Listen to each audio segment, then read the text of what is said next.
గలతీ పత్రిక మొదటి అధ్యాయం 6వ వచనం నుంచి కొంచెం సహకరించండి.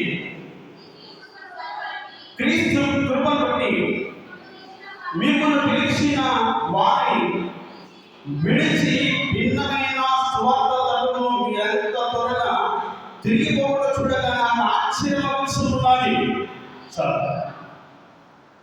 క్రీస్తునందు ప్రియ దేవుని జనగా దేవుని యొక్క వాక్యం చేత ఆయన మనతో మాట్లాడుతున్నాడు.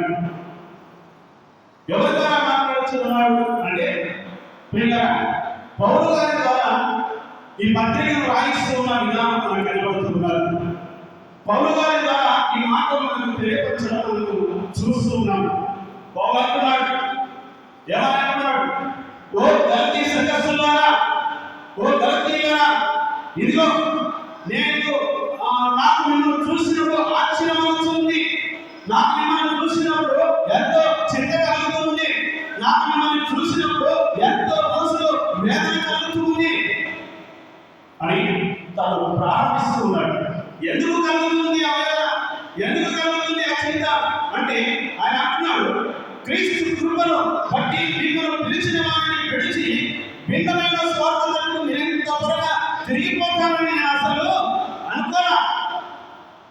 క్రీస్తు కృపను బట్టి ఆయన మిమ్మల్ని పిలిచాడు, కానీ మీరు భిన్నమైన స్వార్థతకు ఆయనను విడిచిపెట్టి వెళ్ళిపోతారు నేను అసలు కూడా అనుకోలే. అందుకే మిమ్మల్ని చూస్తుంటే నాకేమవుతుంది?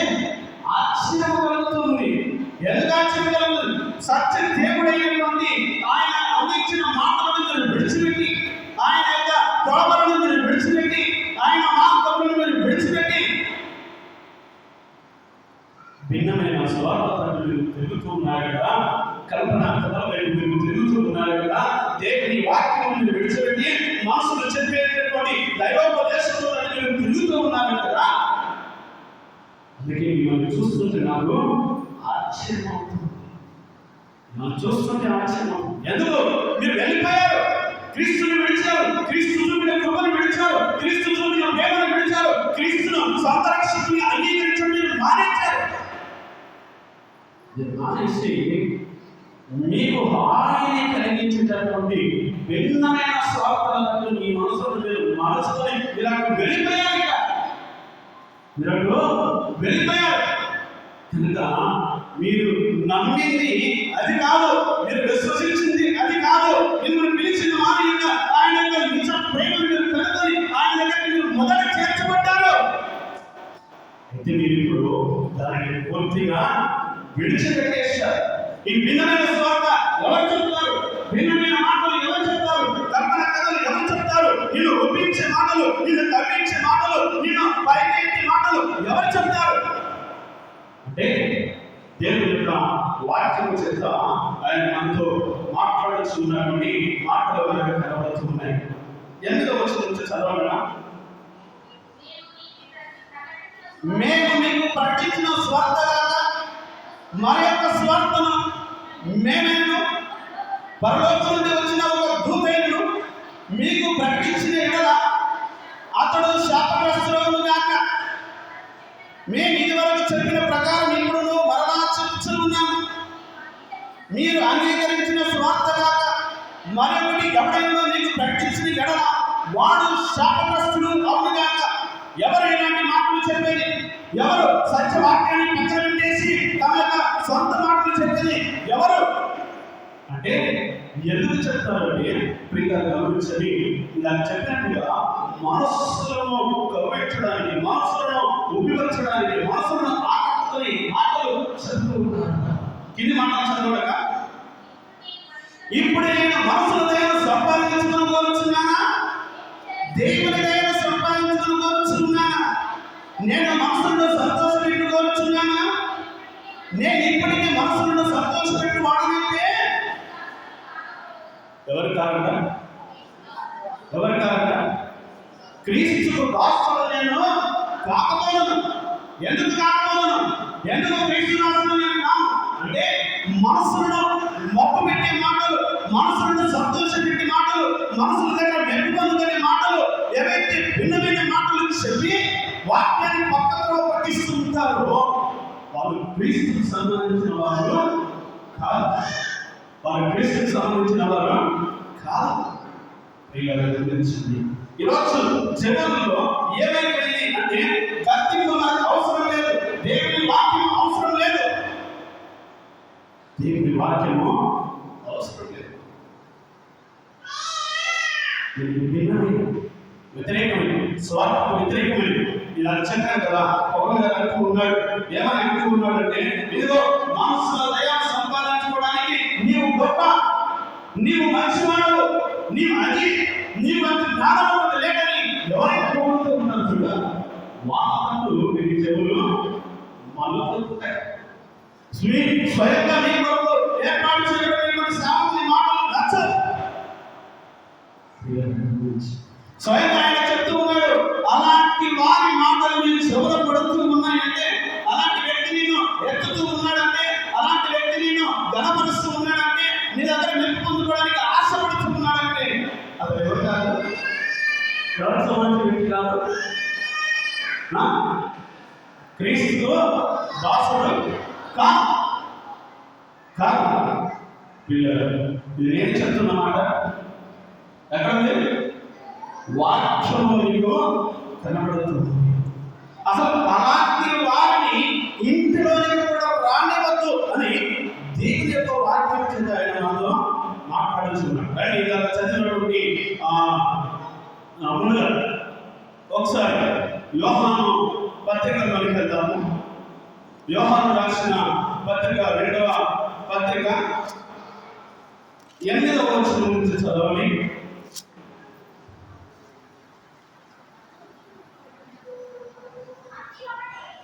అట్టివాడి వంచకుడును క్రీస్తు విరోధులై ఉన్నాడు.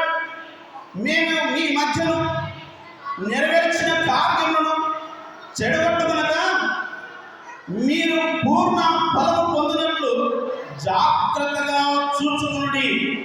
ఒక్క నిమిషం ప్రియులారా, ఈ వంచనతో కూడిన మాటలు మాట్లాడతారు కదా, నాకు చెప్పిన భిన్నమైన మాటలు మాట్లాడి సంతోషపడము మనకు ఉపయోగించిన ఇలాంటి పనులు చేసే వాళ్ళు ఎవరికి సంబంధించిన వారు కాదని గణనీయ ధర్మంలో చెప్పాడు. క్రీస్తు యేసు వారికి సంబంధించినటువంటి వారు కాదు అని అక్కడ చెప్తున్నారు. ఇక్కడ యోహాను గారు కూడా ఏమంటున్నాడు అంటే, పిల్లరా అట్టి వాడు వంచకుడు. ఎవరంటే వంచకుడు. వంచిస్తాడు, మా దేవుని యొక్క మాటలను వక్రయిస్తాడు, దేవుని యొక్క మాటలను తారుమారు చేస్తాడు, దేవుని యొక్క మాటలను తనకు అనుకూలమైనటువంటి పద్ధతులు, తనకు అనుకూలమైనటువంటి భాషలోనికి మార్చుకుంటాడు. అలా మార్చుకొని వంచి మనసులను తప్పుద్రోవా పట్టిస్తాడు. మీరు క్రీస్తు యేసును పరిగినటువంటి బిడ్డలుగా ఉన్న మీరు ఏమి చేయాలంటే, ఏమి గమనించాలి అంటే, దేవుని యొక్క వాక్యం చేత అంటూ మాట్లాడుతున్నాడు. ఎవరైతే ఒక సేవకుడు వచ్చి నిన్ను గణపరుస్తుంటాడో, నిన్ను పొగుడుతూ ఉంటాడో, అతను ఎవరికి సంబంధించిన వారు కాదని దేవుని వాక్యం చెప్తుంది. క్రీస్తుతో సంబంధించినటువంటి వ్యక్తి కాదు. అలాంటి వ్యక్తిని పిల్లరా మనం ఎంత దూరం పెడితే అంత మంచిది. నేను ఏం చెప్తున్నా మాట్లాడాలి, ఒకసారి చదవండి, ఇదే మాట కిందికి చదవండి. క్రీస్తు బోధయందు నిలిచి ఉండగా దానిని విడిచి ముందునకు సాగు ప్రతి వాడును దేవుని అంగీకరింపనివాడు, ఆ బోధయందు నిలిచినవాడు తండ్రిని కుమారుని అంగీకరించేవాడు. అందుకే నేను చెప్పాను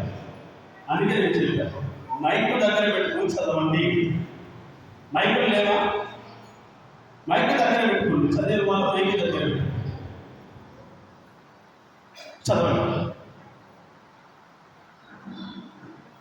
చదవండమ్మా. మైక్ రావట్లేదా? క్రీస్తు బోధయందు నిలిచి ఉండగా దానిని విడిచి ముందుకు సాగు ప్రతి వాడు వాడు ఆ బోధ యందు నిలిచియుండువాడు తండ్రిని కుమారుని అంగీకరించువాడు. ఎవడైనా ఈ బోధన లేక మీ యొద్దకు వచ్చిన యెడల వారిని మీ యొద్ద చేర్చుకొనవద్దు. శుభమని వారితో ఏం చేయొద్దండి? ఏం చేయొద్దు? అసలు ఇంట్లోనికే రానివద్దు. ఎందుకు? అతను నిన్ను పొగుడుతున్నాడంటే క్రీస్తు నీకు దూరం చేస్తున్నాడు. ఎందుకు? అతడు నేను ఎత్తుతూ ఉన్నాడంటే నీవే గొప్ప అని నేను ఎత్తుతూ ఉన్నాడంటే క్రీస్తుకు నీకు మధ్యలో అతను అడ్డుబండుగా నిలబడుతూ ఉన్నాడు. అలా అడ్డుబండుగా నిలబడినప్పుడు దేవుని యొక్క యథార్థమైన మాటలు నీ హృదయంలో నిలిచే అవకాశము లేదు. సపోజ్ గోడ లోపల మనం అనుకున్నా, గోడ లోపల అనుకున్నా, గోడ బయట ఉన్న వ్యక్తితో డోర్లని మనం లాక్ చేసి కిటికీలని లాక్ చేసి మనం ఇక్కడ లోపల ఉండి బయట ఉన్న వ్యక్తితో ఏదైనా మనం మాట్లాడాలనుకోండి, వినిపిస్తుందా? వ్యక్తి వినిపిస్తుందా? అదే డోర్ తీసి కిటికీలు తెరిచి అతనితో మాట్లాడితే ఆ మాటలు వినిపిస్తాయి. క్రీస్తుకు మనకు మధ్యలో ఇలాంటి భిన్నమైన స్వార్థ చెప్పే వారు మన మధ్యలో ఉంటే, ఆ మాటలు మనలో నిలుస్తూ ఉంటే, ఆ మాటలు మనలో ఫలిస్తూ ఉంటే దేవుని వాక్యం మనలో నిలవదు. ఆ మాటలు మన చెవులని కూడా వెళ్ళవు. కనుక అలాంటి వారిని మీరు గుర్తెరుగుతారు. ఎవరు వాక్యం చెప్తున్నారు, ఎవరు కల్పనగా చెప్తున్నారు, ఎవరు నిజాన్ని బోధిస్తున్నారనే విషయం ఆ మాటలని మీకు అర్థమైనప్పుడు అలాంటి వ్యక్తిని ఏం చేయాలంట? ఏం చేయాలి? దూరం పెట్టేసేయాలి. అసలు అతనికి వందనాలు కూడా చెప్పొద్దని దేవుని మాట, అతని ఇంటిలోనే కూడా తెలుసుకోవద్దని చెప్పండి. అయితే ఇప్పుడు జనాల్లో ఇది రివర్స్ అయింది. ఏది రివర్స్ అయినా? ఇది రివర్స్ అయింది. గద్దించే వ్యక్తులు నీవు గొప్పవాడమయ్యా అంటే, సార్ ఇవాళ చర్చికి ఏమైనా అవసరం సార్? చర్చికి ఏమైనా అవసరం లేదా? కుటుంబంలో ఏమైనా ఇబ్బంది ఉందా? ఎందుకు వచ్చింది ఈ మాట? ఎందుకు? నీవు గొప్పవాడ మంచోడు అంటే అయిపోయా.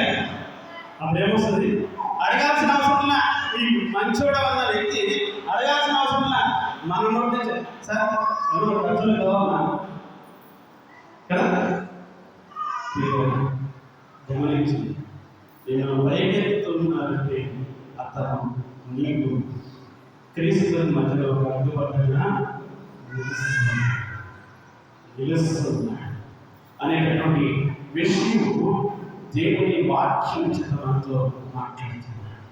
అలాంటి వారికి శుభమని చెప్పి తనతో సాంగత్యం చేసి తనను ఎక్కువగా కోరుకునే వ్యక్తి ఏమైపోతాడండి? 11వ వచనం చదవగా,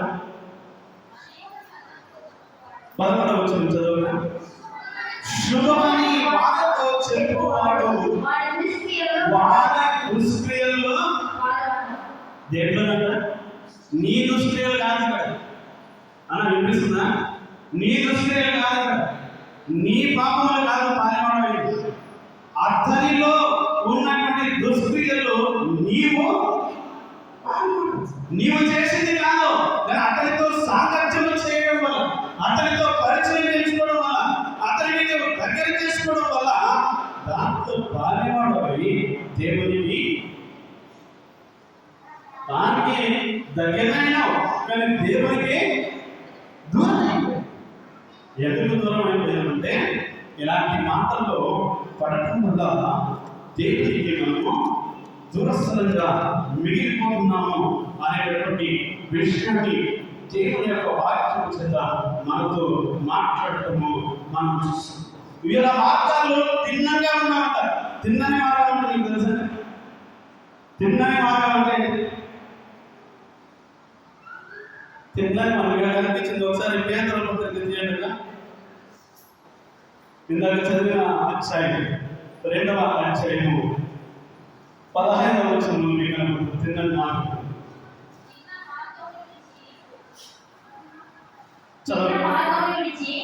తిన్నని మార్గమును విడిచి. ఏ మార్గం అంట?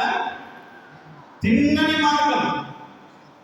తిన్నని మార్గం అంటే స్ట్రైట్ లైన్ ఉంటుంది కదా, స్ట్రైట్ లైన్ విడిచిపెడతారు. ఇప్పుడు సపోజ్ మనం గద్వాలకు వెళ్ళాలనుకుంటున్నాం. గద్వాలకు వెళ్ళాలనుకో మనకు 2 రూట్లు ఉన్నాయి. 2 రూట్లు ఉన్నాయి కదా, ఆ 2 రూట్లు విడిచిపెట్టి మధ్యలో ఏదైనా మార్గం ఎదుగుతాను ఏమనుకో, ఆ మార్గము సగము రాళ్ళతో సగము గుంతలతో ఉంటుంది. ఆ మార్గంలో వెళ్తున్నప్పుడు ఏడముంటే తెలియదు, ఏడ గుంతలతో తెలియదు, ఏడ రాయితో తెలియదు, ఏడ మధ్యలో బ్రేక్ అయితామో కూడా మనకు తెలియదు. ఎందుకు? మనం ఎన్నుకున్న వంకర మార్గం. ఆ వంకర మార్గంలో మనం ప్రయాణం చేస్తున్నామంటే అలాంటి గుంతల్లో, రాళ్ళల్లో, ముళ్ళబుదల్లో మనం వెళుతున్నామని గుర్తు. అలా కాదు, తిన్నని మార్గం అంటే గద్వాల నుంచి మరి కర్నూలు కానీ లేదా ఇక్కడ మన గుంటూరు నుంచి గద్వాలలో వెళ్ళాలంటే ఒక హైవే ఉంది, చక్కటి. ఆ హైవేలో వెళ్ళినప్పుడు మనం ఆ గుంతలు లేకుండా బిడ్డలు లేకుండా వెళ్తున్నప్పుడు ఎవరి ఇబ్బంది ఉండదు. మనం బండి జాగ్రత్తగా అంటారు కానీ అంతకు మించి ఏ ఇబ్బంది లేదు. ఈ రూట్లో వెళ్ళినా తిన్నగా వెళ్ళిపోతుంది. కానీ మధ్యలో కొన్ని దారులు ఇటుకాలని అక్కడ తిరుగుడు లేదు కదా, అలాంటి మార్గంలో వెళ్ళినప్పుడు సగం గుంతలు సగం కాదు. ఎప్పుడైతే తిన్నని మార్గాన్ని మనం విడిచిపెట్టినామో, ఎప్పుడైతే అంటే స్ట్రైట్ లైన్, తిన్నని మార్గం అంటే స్ట్రైట్ లైన్, ఈ స్ట్రైట్ లైన్ మనం విడిచిపెట్టి మనకి ఇష్టమైన త్రోవలో పోతున్నామంటే ఎక్కడికి వెళ్ళిపోతున్నాము? ప్రభువు దూరస్థం. చదవాలి ఇక్కడ మాటలు.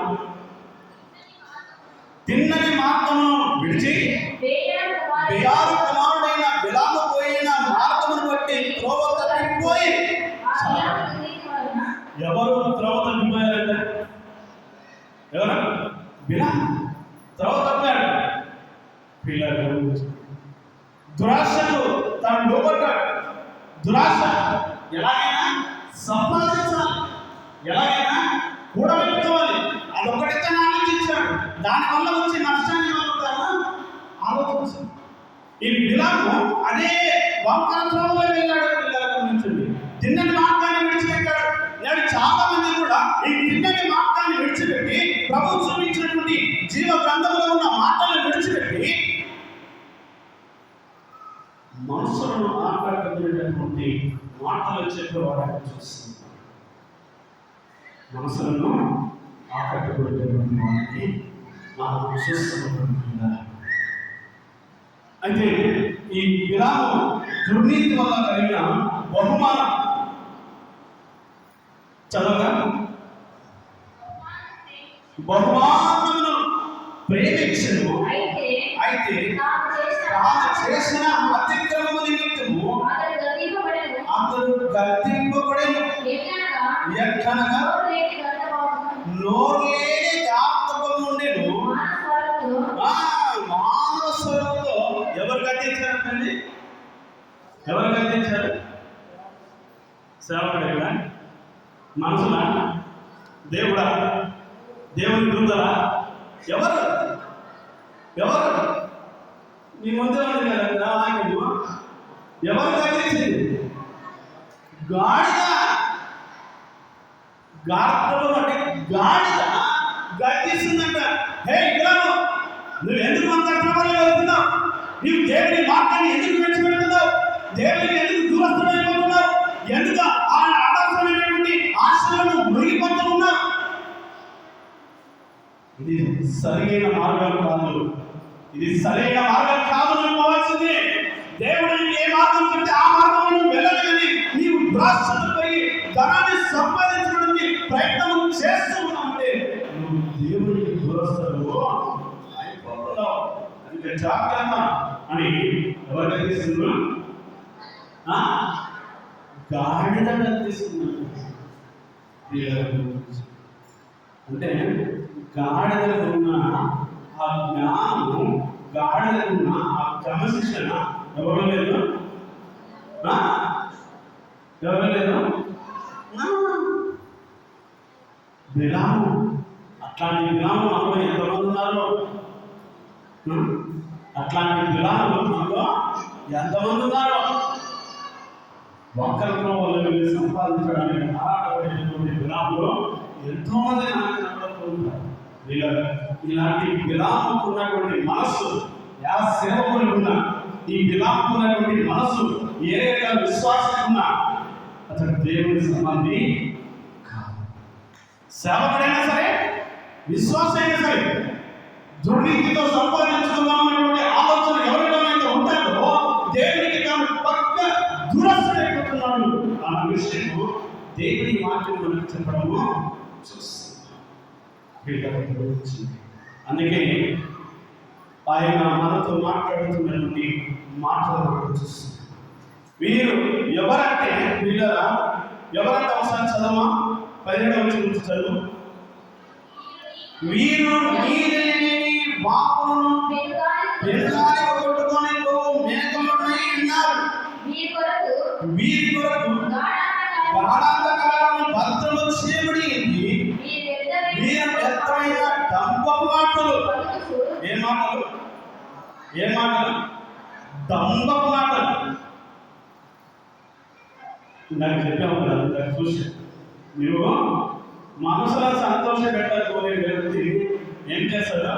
దంభమే మాట్లాడతాడు. దంభం అంటే అందులో నిజం ఉండదు, అందులో వాస్తవం ఉండదు.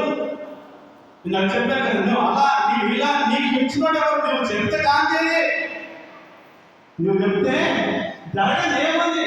నువ్వు ఒక మాట చెప్తే చాలు. నీ అంత గొప్పవాడికి ఎవరు లేరు కదా. నీవు ఒక మాట చెప్తే చాలు, అతల వ్యక్తి ఎట్లేడుతుంటావు. నువ్వు ఒక మాట సెలవి చాలు అంటే అతను నేను ఏం చేస్తున్నావు?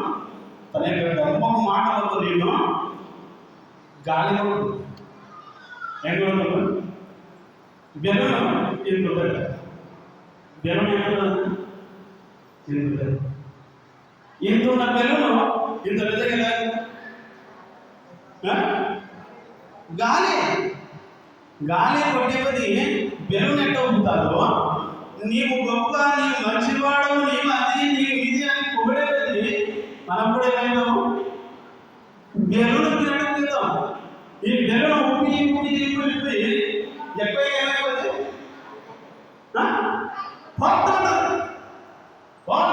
పగిలిపోతుంది. మనల్ని కూడా గాలి కొడతారు. మనం ఉప్పిన తరగతులు బాగానే ఉంటుంది. అంటే మనకు ఒక లిమిట్ పెట్టుకోవాలి. మనం కూడా ఆ మాటకి ఎక్కువ ఉప్పిపోయినా ఉందో, ఎక్కువ ఉప్పిపోతే ఏమైపోతాము? ఏమైపోతాం చెప్పండి. బెలూన్ ఏమైపోయింది? ఇప్పుడు మనం నీవు గొప్ప అని అదేదని ఏదో తాటి చెట్టు ఆకు చివరి ఆకు మీద కూర్చోబెట్టినాడు. తాటి చెట్టు కదా పెద్దది, తాటి చెట్టు అన్నాను. తాటి చెట్టు ఆ కొన ఆకుల మీద కూర్చోబెట్టింటాడు. కానీ తనకి తిరిగినాక, తనకు రావాల్సింది వచ్చినాక తీసి ఇసిరి కొడితే ఆడ కాదు ఉండాల్సింది. ఏడా భూమికి 10 ఫీట్ల లోపలికి వెళ్ళిపోవాలి. అంత నిన్ను ఎత్తిన ఆ వ్యక్తి, నిన్ను డంబం మాటలతో అంత పొగిడిన ఆ వ్యక్తి, వీళ్ళని గమనించండి, నీకు క్షేమాన్ని కోరి కాదు, క్షేమాన్ని కోరి కాదు, తన క్షేమాన్ని కోరి నిన్ను అంతగా ఇచ్చిండు. అందుకే పెద్ద మనుషులు ఒక మాట చెప్పారు, ఒక మాట అన్నారు. వీళ్ళని దేవుని వాక్యం చేత మనకు చాలా విషయాలు కనబడుతుంటాయి. పెద్ద మనుషులు ఒక మాట ఏమని చేశారు? గద్దించేవాడిని నమ్ము. గద్దించేవాడు ఎందుకు గద్దిస్తున్నాడంటే వాడు నువ్వు ప్రేమిస్తున్నాడు కనుక. నీవు నష్టపోతుంటే, నీవు దుఃఖపడుతుంటే, నీవు వెనక్కి జారిపోతుంటే నిన్ను చూసి తట్టుకోలేక నిన్ను సరిచేయడానికి, నీకు బుద్ధి చెప్పడానికి, నీకు కావాల్సిన మార్గాన్ని చూపించడానికి అతను నిన్ను గర్దిస్తున్నాడు. కనుక అతని మాటలు విను, ఆ మాటను. ఎవరైతే నీ దగ్గరికి వచ్చి నిన్ను సంతోషపెడుతూ, నిన్ను గొప్ప చేయగలుగుతూ, నీకు కావాల్సినటువంటి మార్గంలో వెళ్ళు అని ఎవరైతే ప్రోత్సహిస్తుందో చూడు, అలాంటి వాళ్ళను నమ్మదు అని చెప్పిన మాటలను అందుకే ఈ డబ్బు మాటలు కలిగే వారికి కూడా మనం చాలా జాగ్రత్తగా ఉండాల్సిన వారంలో ఉన్నాము అని దేవుని వాక్యం చదువులతో మాట్లాడడం చూస్తున్నాము. డబ్బు మాటలు కలుగుతూ తానే శరీర సంబంధమైన దురాశలు గల వారి, తప్పు మార్గంలో నడుచు వారిలో నుండి అప్పుడే తప్పించుకున్న వారిని పోతే చేష్టల చేత మరణం కలుగుతూ అప్పుడే అంటే ఒక వ్యక్తి రక్షింపబడ్డ వ్యక్తి కొద్ది రోజులు దాన్ని తిరిగి తన మార్గంలో తగ్గిపోతున్నాడు. అతను వచ్చేది రక్షింపబడ్డాడు, కానీ మార్గంలో తగ్గిపోతున్నాడు. ఆ తగ్గిపోయేటప్పుడే వచ్చి అరే ఎందుకంత రా నాతో పడ్డా గడ గోదా గడ బాగుంటుంది, అక్కడ పోతే 10 రూపాయలు వస్తాయిదా అని చెప్తాడు. ఉందా కదా? అలా చెప్పే వారికి ప్రియుల గురించి తనలో ఏమీ లేదంట. తనలో ఏమీ లేదు. చదవండి. వీరు నీరు లేని బావులు. ఏం లేదు? నీరు లేని బావు, గాలికి కొట్టుకుపోయే.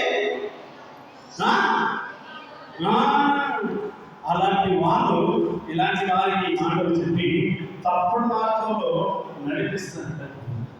అందుకే అలాంటి వారి దగ్గర నువ్వు జాగ్రత్తగా ఉండు అని దేవుని యొక్క వాక్యం చేత మనతో బోధించడం మనము చూస్తూ ఉన్నాం.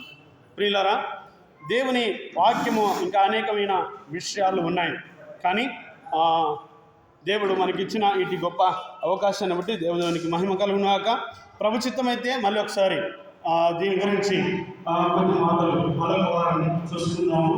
దేవుడి గతి మాటలు దీవించి ఆశీర్వాదించుగాక. మనందరం కూడా